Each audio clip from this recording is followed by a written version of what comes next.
까도 까도 나오는 양파 같은 불합리한 규정과 행정처리. 누구 하나 책임지며 해결하려는 모습을 보여주지 않는 협회. 셔틀콕 페이백 혐의를 받고 있는 협회장과 엘리트 출신 의원들과의 책임 떠넘기기식의 기싸움에 등 터지는 건 선수들뿐인 걸까요? 운동에만 전념하고 대한민국을 위해서 뛰고 싶다고 하는 안세영이 쏘아올린 작은 공이 결국 대한민국 체육계를 뒤흔들게 된 것 같습니다. 최근 배드민턴 국가대표 선수 안세영은 은퇴 발언을 한 것은 협회의 변화에 대한 것을 원한다는 취지의 발언이었다고 하며 운동을 계속하고 싶고 국가대표는 나의 꿈이자 자부심이라고 심경을 밝혔는데요.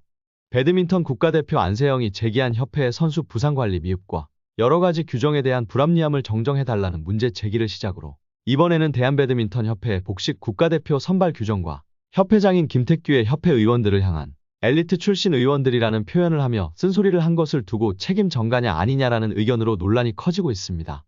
먼저 대한배드민턴협회의 배드민턴 복식 국가대표 선발 규정은 평가 경기 결과의 70%, 평가위원회의 평가 점수 30%가 반영이 되어 합산된 점수로 최종 복식 국가대표로 선발이 되는데 평가자 자격에 같은 대학교 출신이 2명이 포함될 수 있는 규정이 있어 사실상 같은 학교 밀어주기가 아니냐라는 의견도 생길 수밖에 없고 경기 결과로만 선발이 되는 것이 아닌 평가자의 점수가 반영이 된다는 것은 경기에서 1등을 하더라도 위원들의 점수 여하에 따라 국가대표가 되지 못할 수 있다는 뜻이기도 합니다. 위원 평가 점수 30% 반영이라는 이 비율도 최근 2월 조정이 된 것으로 이 비율이 반영되기 이전에는 경기 결과 50%, 위원회 점수 50% 반영으로 평가자 역시 같은 대학교 출신 2명까지 가능한 규정이었다고 하는데요. 이 때문에 선발 부정 의혹 규명 국민청원이 올라오며 논란이 되자 대한배드민턴협회는 경기 결과 90%, 위원회 점수 10% 같은 대학 출신 평가자 1명만 가능하도록 조정이 되었다가 올해 2월에 슬그머니 위원회 점수 반영률을 30%로 올리며 같은 대학 출신 평가자도 2명까지 가능하도록 늘렸습니다. 배드민턴 협회의 이러한 규정이 알려지며 나라를 대표하는 선수를 선발하는데 왜 학연으로 선발하려고 하냐? 협회가 실력으로 선수를 선발하기보다 협회가 원하는 선수를 선발하기 위한 방법이 아니냐? 같은 학교 몰아주기 아니냐라는 의혹이 거세질 수밖에 없었습니다. 평가자 자격뿐 아니라 대한배드민턴협회 이사회는 총 40명으로 구성되어 있는데 이 중에는 치과의사와 회사 대표, 교수 및 신문기자 등이 포함되어 있어 배드민턴과 관련 없는 인물이 이사회에 소속된 것을 두고도 배드민턴협회에 대한 잡음은 계속될 수밖에 없는 것 같은데요.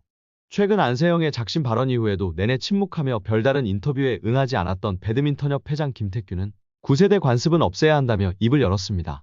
김택규 협회장은 국가대표 선발, 후원과 계약에 대한 규정을 모두 손봐야 하고 선수가 국가대표 생활을 편하게 하도록 하는 것이 최우선이라고 발언하였습니다.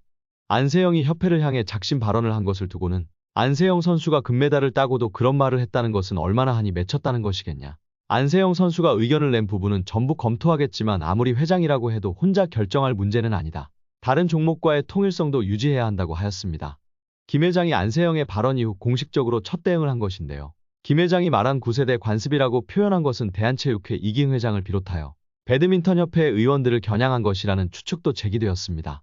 이는 지난해 12월 대한체육회 이기흥 회장이 15개 종목의 국가대표 선수들을 해병대 캠프에 입소시키며 요즘 선수들은 새벽운동을 안 하려고 한다. 강제로 시킬 수는 없지만 이런 경향이 심화하면 인권 이야기로 번질 수 있다. 국가대표 선수들이 해병대 극기 훈련을 받게 하겠다라고 하며 시대착오적 발언으로 여론의 문매를 맞은 적이 있었는데요. 대한체육회 이기흥 회장은 파리올림픽에서 대한민국 대표팀이 금메달 목표치를 초과 달성하자 해병대 훈련 덕분에 원팀 코리아의 문화가 생겼다며 몇 년 동안 메달을 따기 위해 훈련하고 고생했을 선수들의 노력을 마치 본인이 해병대 캠프를 추진한 덕분이라는 듯한 발언을 하여 또다시 9세대적 발상이라는 논란이 되기도 하였습니다. 이 때문에 김 회장이 9세대 관습이라고 표현한 것이 이러한 논란을 의식한 듯한 발언이 아니었을까 하는 주장도 나오고 있는데요. 또한 대표팀의 감독인 김학균 감독에 대해서는 너무 개인적인 성향이 많지 않았나. 수십 명의 선수들과 코치진을 지도하려면 여러 자질이 있어야 하는데 올림픽 출전 선수 위주로 대표팀을 운영하지 않았나 하는 생각이 들었다라고 하며 선수들과 소통이 원활하게 이루어졌는지에 대해서는 잘 모르겠다고 답했습니다. 또한 김 회장은 협회의 과반을 차지하는 엘리트 출신 인사들이 협회 행정을 방해했다고 주장을 하였습니다. 김 회장은 그들이 제 눈과 귀를 가렸고 이사회를 할 때마다 한 번도 제 의견이 관철된 적이 없었다고 말하며 무능한 회장인 자신은 안세영의 작심 발언으로 선수들의 불편함을 뒤늦게 알았다고 호소하였습니다. 그리고 그들은 지금도 안세영 선수가 말한 것에 대해 관심도 없고 개선에 대한 논의가 아닌 불만만 늘어놓으며 비방만 하고 있는데 엘리트 출신 인사들이 그러고 다닐 게 아니라 대안을 내야 할 때라고 협회 의원들을 향해 강도 높은 쓴소리를 하기도 하였습니다. 또한 현직 이사들이 협회장인 자신을 스포츠 윤리센터에 셔틀콕 페이백과 관련하여 신고한 사실에 대해서는 내부 파벌에서 비롯된 것이라고 주장하며 혐의를 부인하였는데요. 김택규 협회장은 협회 돈으로 배드민턴 물품을 일괄 구매하며 물건 값을 과도하게 책정하여 구매한 뒤 일부를 현물로 받아 임의로 썼다는 내용의 이른바 셔틀콕 페이백에 대한 혐의 의혹이 제기되기도 하였습니다. 현재 문체부에서 이 문제를 조사 중이고 김택규 협회장은 이를 강력하게 부인하고 있습니다. 이런 상황들로 인해 배드민턴 협회 협회장과 이사들 사이에 분열이 생기며 사태를 더욱 악화시키고 있는 것으로 보입니다.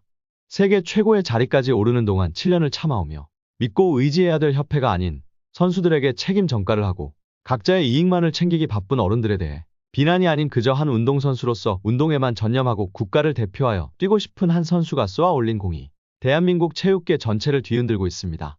그 어떤 것도 속 시원한 해결 방안 없이 시간만 흘려보내며 낡은 관행과 협회의 부조리는 여전히 고치려는 노력 없이 서로 흠잡으며 탓하기 바쁜 배드민턴 협회를 향한 대중들의 시선은 여전히 곱지 않을 것으로 보입니다.